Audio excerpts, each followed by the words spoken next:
Yo, what's happening, world? B Marsh Boxing back at it with another boxing video. I apologize for the late video, but I was out doing some fly shit, and I didn't get a chance to watch the fight live. I just peeped the replay. WBC 130-pound title on the line. Here watching the Super Bowl and whatnot. It is what it is. Oshaquie Foster challenging for his first world title shot versus two different weight class champion, challenging in his third weight class for the vacant WBC strap. Ray Vargas brings in his undefeated record versus Oshaquie Foster at the Alamo Dome in San Antonio, Texas. Now, this was a good fight. Oshaquie Foster was giving up mad height. I ain't gonna hold y'all, man. Slim looked like a midget in there versus the man Ray Vargas. But still, with that being said, the reach was about the same, 71 and a half inches for both of them. And Oshaki Foster is the one who took the man Ray Vargas jab away from him, dominated with his own jab, stuck to the southpaw stance. This guy Oshaki is a switch hitter, can fight in the orthodox or southpaw stance, but he's stuck in the right hand orthodox stance, and he used his jab in the overhand right. You know what I mean? The guy was basically timing his shots, fighting well off the back foot, and keeping the man Ray Vargas basically had his hands in his pocket because also the hand speed that Oshaki possessed and displayed was giving him problems. You know what I mean? The back foot game from Oshaki was superb, basically using his defense for offense. You know what I mean? And wake up, Rihanna about to play. Rihanna about to come on. Yeah. So, with that being said, the man Ray Vargas, he looked very tentative in there. You know what I mean?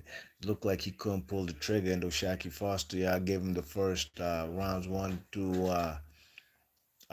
one and two. I gave it to him, and in a sec, when it's halftime, you want go back to sleep. I'll call you in 2 minutes. Yeah, I mean, so Oshaki, I gave round three to the man Ray Vargas. Ray Vargas did his thing in there as far as now being more aggressive. You know what I mean? Landing some nice right hands. You know, rounds four, five, and six, I gave it to the man Oshaki. You know what I mean? I think Oshaki, his the hand split and his aggressiveness. It was pretty easy to call these rounds. There wasn't no swing rounds in this fight on my card. Shaki was just the aggressor, and also his defense, using his feet work to get out of dodge from the man Ray Vargas, you know what I'm saying? And keeping a nice distance, you know what I'm saying? But, nice distance and turning his defense immediately into offense. That was a thing of beauty in my book as far as how Shaki held himself down, using his defense and turning it into offense, and also not just using the back foot game so much for his offense, but using the back foot game for his defense. You know what I mean? The man Ray Vargas got his face, nose, and all that busted up, really and truly. Shaki was throwing hard punches, with intention. And he was a much, much slicker fighter in there. Ray Vargas was a guy who's also using the sometimes using a Philly shoulder roll, which I'd never really seen him do. But he did his thing in there as far as the few rounds that he won, seven, eight, and nine. I gave it to Ray Vargas. Ray Vargas started to turn it up, and he's a guy who finishes well. But the championship rounds was all. Um, Sorry, man, I'm getting a little was the champ. Ooh, the championship rounds was all Oshaki Foster. You know what I mean? You could see Ray Vargas was on the back foot, going backwards. This is a very good Mexican fighter, a boxer puncher, a man who's been a champion for.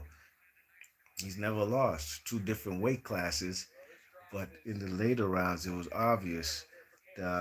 pressure that the man Oshaquie Foster and the combinations he was landing. It was just a little too much for the guy. Now I gotta give it up to the man Ray Vargas. He's coming up in weight, undefeated, still the WBC featherweight champion. So he lost this fight on my card, 8 rounds to 4.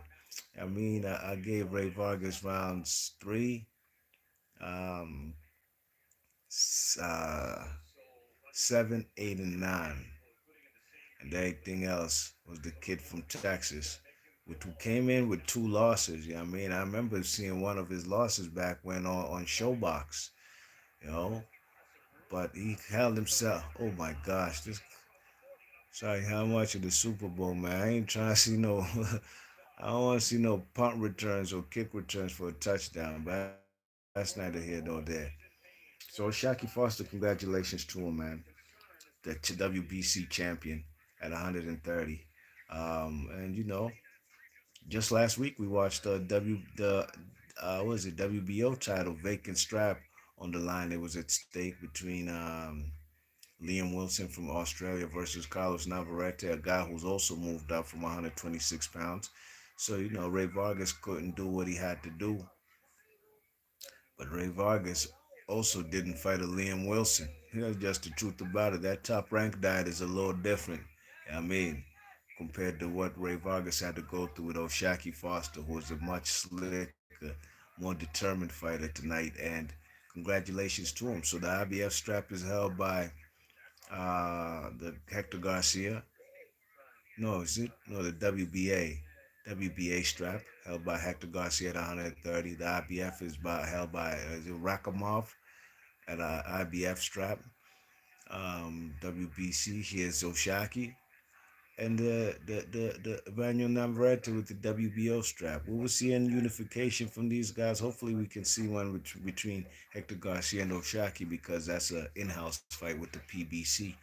I mean, and time will tell. We shall see. Be Marsh Boxing. Give your thoughts and comments. I'll catch you guys on the next one. Let me continue watching this Super Bowl. I'm gone. One.